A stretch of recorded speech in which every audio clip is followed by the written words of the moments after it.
حضرت عثمان رضی اللہ تعالیٰ عنہ وہ عظیم المرتبہ صحابی ہیں جنہیں 2 مرتبہ جنت کی خوشخبری سنائی گئی۔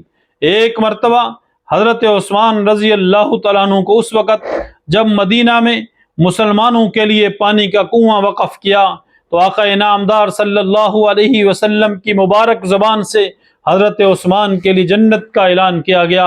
اور پھر دوسری مرتبہ غزوہ تبوک کے موقع پر جب مسلمانوں کو مال و زر کی اشد ضرورت تھی، آقا انعامدار صلی اللہ علیہ وسلم نے مسلمانوں سے اعلان فرمایا، درخواست کی، اپنی طرف متوجہ کیا تو مسلمانوں نے تعاون فرمایا۔